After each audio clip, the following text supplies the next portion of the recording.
everyone, this is Leslie Jean-Pierre with Geeks and Company Geeking Out, and also representing Little Black Village Community Series. We're on location in Detroit, and we'll be talking to Quincy Jones. He is a return peace corps volunteer, served in Mali, and I am a return peace corps volunteer, I served in Guinea. First of all, I just want to give a disclosure. We are not affiliated with Peace Corps. Peace Corps is not affiliated with us, but we will be talking about Peace Corps.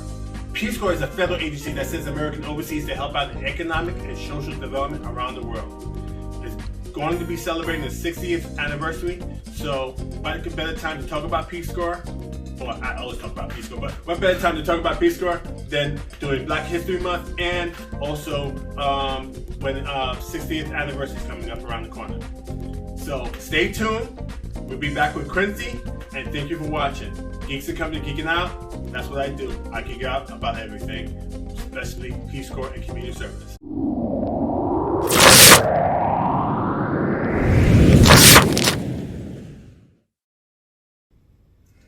Hey everyone, this is Leslie Jean-Pierre, Geeking Out, and we're in Detroit. So we're on location Detroit. We're here to interview Quincy Jones, and so thank you for coming to Geeking Out and also representing Little Black Village Community Series. So let's go ahead and start. Lots of questions, lots to talk about, and a very little time. Again, here we are with Quincy Jones, return Peace Corps volunteer, served in Mali. He's a community leader as well, and he's actually been my inspiration because he's been doing all the things I would like to do and getting out in the community in Detroit, work with the people. Even got dabbled a little bit in politics. But here we are going to talk about his service, community service, and whatever else. Hey Quincy. Leslie, thank you so much for being here. Appreciate and just really bringing about Peace Corps volunteers, return Peace Corps volunteers, and the work that we're doing. So you're doing some good work in the neighborhood and across the nation, letting folks know that we're here and we're doing the work. So a pleasure to be here, Leslie. So thank you so much. No problem, man. So tell us a little bit about yourself. First of all, when I told people I was going to interview Quincy Jones, like the Quincy Jones, I was like, well, to me, he's the Quincy Jones. Yes, I'm here. Yeah, but anyhow, reality, tell us a little bit about yourself, about where you served and what you did. So my name is Quincy Jones once again, and I served in Peace Corps from 97 through 1999. I was a business volunteer, and I was in Mali, West Africa, in a village called Zangasso.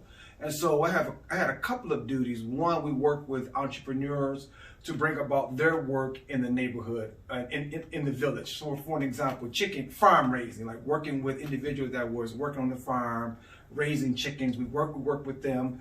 We also work with the bank called Kafujigini and working with individuals who were women groups that were saving, doing gardening, and we would talk about savings to them so they could put their money into the bank. And various other projects as well too. We did some things with the hospital, some youth, but overall working with entrepreneurs to bring their product to scale. So it was a great experience. I think one thing that we tend to think about Africa is that they're not moving, they're not doing things. And this experience with Peace Corps really helped me to see that people are moving on all levels on the ground, politically in Mali, in the neighborhoods, in the village. So it was really a great experience for us to exchange information because they're doing things that I didn't know and that I learned and they learned from me as well too. So great experience working in Zangasso as a small business volunteer. Oh, great. So, okay, we're going to delve a little bit more about your experience. Mm-hmm. One of the things I do, one of the reasons I do this is because, well, first of all, Peace Corps has impacted me in my life as well. Mm-hmm.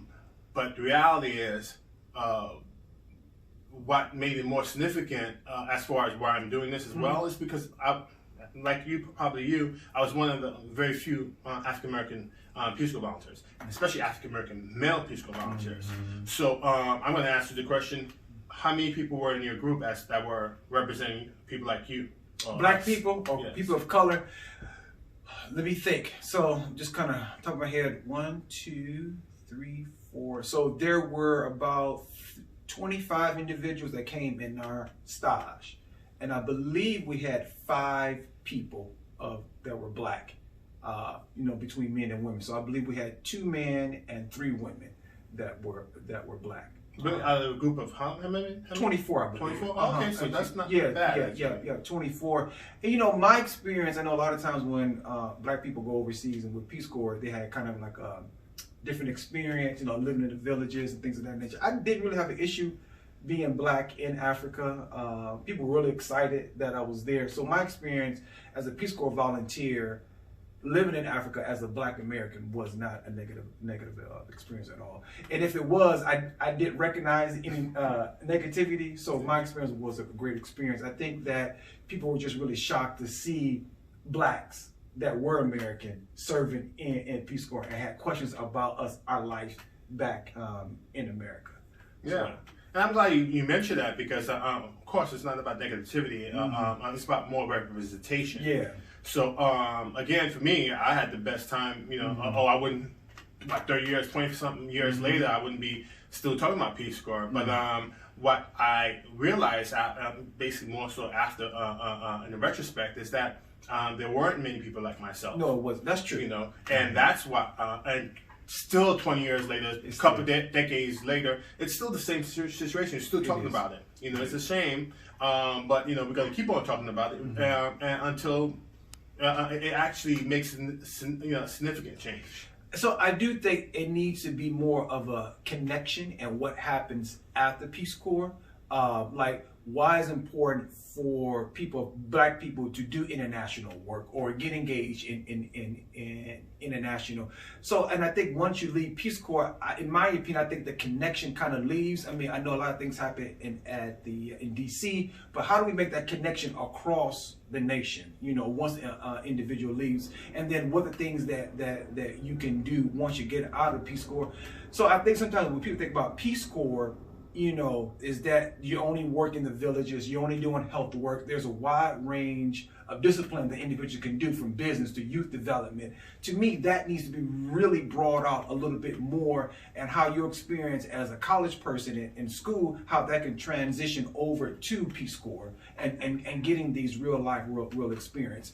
I don't think Peace Corps do a good job with that transition and promoting that. I know you're going to the website, I know the recruiters do it, but I think there has to be a way, if you're majoring in education, how can you use education? If you're majoring in business, because that was my perception. And the reason why I joined Peace Corps was that I stumbled upon a recruiter at the MSU, Michigan State Union. I was going to apply for grad school, and so my perception was that it was only health. I didn't realize that there was a wide range of discipline within Peace Corps. So I think they do a good job on the website, beautiful website, but really pushing that out, and then just taking your going global. And the good thing about it, when we did Peace Corps 30 years ago, globalization wasn't as big as it is now. Technology is bringing everybody together. Yes. So now, bridging that gap, it should be much easier. And then with technology, you can really stay close to home as well too. So now we have all the technology to make this experience even more better. So just my 2 cents on it. I agree with you. Definitely, with technology, we can use it to our advantage to spread the word and continue. So, what was your initial reason you wanted to do Peace Corps? So it wasn't like a lifelong dream of mine. It was just I stumbled upon it and I thought about it because I was going to apply for grad school. And I was out of school for about 3 years before I went to Peace Corps. So I was 26, 27, I believe, when I did Peace Corps. So it was more of like, wow, I didn't know this experience, this was here. I just thought it was just health. And I thought about broadening my business experience and going overseas and just learning more and just exchanging ideas. So those were my motivations in doing it. So I'm glad I did it. It was probably the best experience. And I think the thing that I take away from Peace Corps was that people are moving, right? People have ideas, people have goals. And once you bring that information to them and resources to take whatever they're doing to a next level, things can happen. And most important is information and resource. When I say resources, I mean money. So those two things together can make a difference in anybody's life, especially when you're in a community that may be disadvantaged or lack resources. When you have the right information and resources, you can move them to a next level. So those are the things that I take with me, and in my current role as executive director for a nonprofit, and really bringing resources, really bringing information to communities that has been disadvantaged for a number of years because of various reasons, bias, racism. And so I try to fight through those things and bring them resources to make sure that our people are moving in the right direction to take advantage of everything that is happening in this country. And of course, with the Peace Corps in that particular country as well too. So those are my motivations. Well, I appreciate that. So one of the reasons I do these interviews and also these share these articles is to call them spotlights and community series, is so I can actually show people that, you know, there's returned Peace Corps volunteers of color, specifically African Americans, who've done, enjoyed it and moved on and so on. And I do appreciate people like yourself sharing your stories. But people also want to know what happens after. Yes. I've done some of before, and I've done some series with during. But you're unique. I wouldn't say unique case, but definitely you continue to serve in the community even after Peace Corps. For instance, I think I once even taking some students, some kids back to Malawi. Yeah, Okay. Malawi. So right now, my current position, I run a nonprofit called Osborne Neighborhood Alliance, and we have several areas of work: housing development, youth development, infrastructure work, meaning green infrastructure, and business development. And so I think my success in that arena is because of Peace Corps. Knowing that there's lots of communities here in America that are at a disadvantage, particular Black communities. And so these communities, we need to make sure, for my organization, I bring information, I bring resource to move them to a next level. And working with communities, you know, one thing in Peace Corps, we had to learn the culture, we had to learn the language, even before start working. And so building those relationships first before you start working helped me to do my job here, you know, where I'm at in Detroit, Michigan. So those skill sets that you learn in Peace Corps, you take it right with you to do the job here. And that's Peace Corps third goal. Am I right? That's our third goal, right? Yep. And so how do we take what we learn and bring it back to our communities? And so I've been doing it for over almost close to 15 years now, and just moving successfully too. Right, successfully, and really making a difference in our communities. The one thing that I do notice, and you mentioned it before, we're talking about diversity. We're talking about this for over 15 years, right? And it's a shame that we're still having this conversation. And I think on a bigger scale, I think there's a lot of biases when it comes to Black people, assuming that we don't like to travel or we don't like to do anything, but give us the opportunity and the resources, we can do it. And so that has not always been the case, because navigating those systems can be very difficult. Yes, and so one of the roles that you're playing, bring the spotlight, one of the roles that I'm playing is making sure that people have the right information to move to that next level. And so I agree 100%. There are also so many people I know of are doing similar stuff. You know, we just need to continue networking, working together. You know, there's people in DC, and now that Peace Corps had recently pulled all the volunteers out. I believe the last conversation, it was in September. A good associate of mine, Mel B. Foot, put a panel together talking about, okay, how can we take advantage of this now to bringing back volunteers to the field, making more diverse, specifically African American. So that is what's on everybody's plate now, who are concerned, who are in the field of getting Peace Corps volunteers more diverse. So I do think it needs to move simultaneously. Like, you have to recruit, but you also have to tap into return Peace Corps volunteers that are Black and have these conversations at the same time. Like, why should I do Peace Corps? You know, what's that connection? How is that going to make me better? And once I leave, how is that going to make me better? Those connections to me need to be much stronger.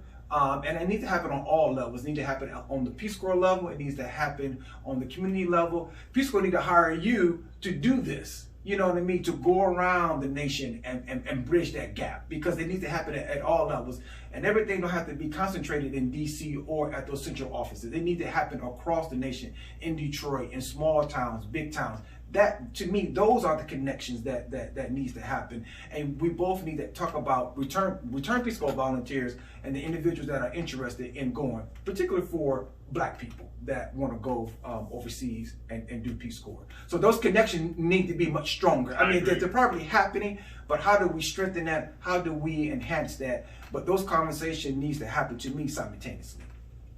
Well, funny that you mentioned that Peace Corps being hired. Well, I'm privileged to actually work with Peace Corps twice. Once in the New York office, you know, actually we worked together as well. Yeah. And also the second time in Atlanta, where again, I've always said, but doing this aspect of this, like this arena that you're doing, and there's so many ways to be part of it. You don't have to actually be part of the agency and so on like that.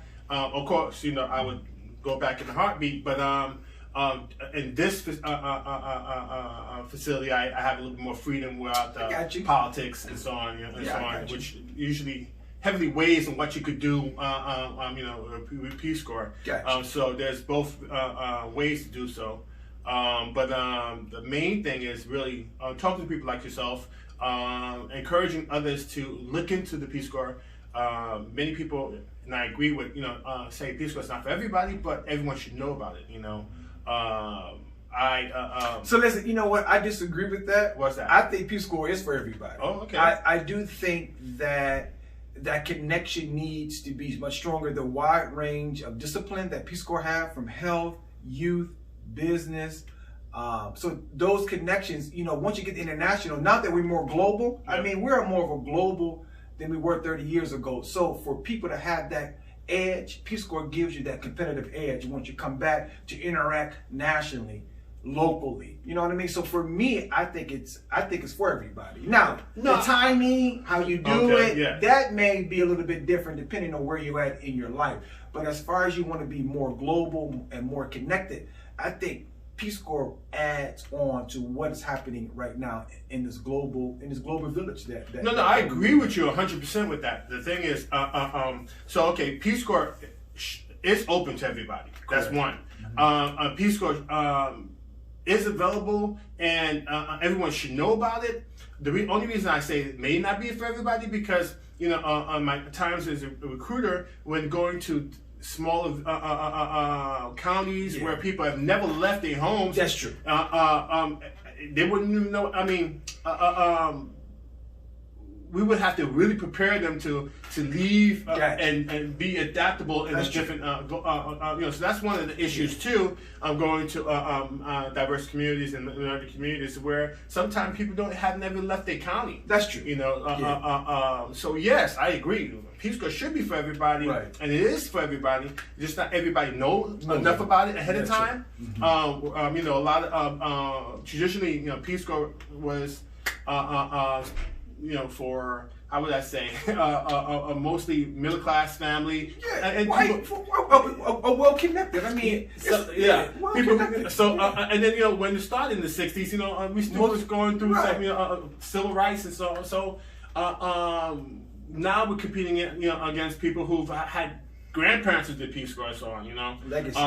Exactly, legacy Peace Corps volunteers, and then to have that legacy, you have that support.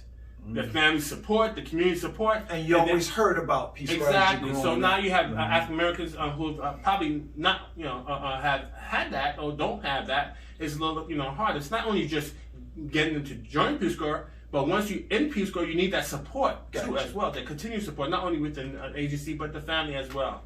I was lucky enough to have that support, although my mother was worried, but she, my family sent me letters and so on, care packages as well. When I came home for vacation, it was a little like parade, almost like, so they gave me that support, but I had the support in the Peace Corps community as well.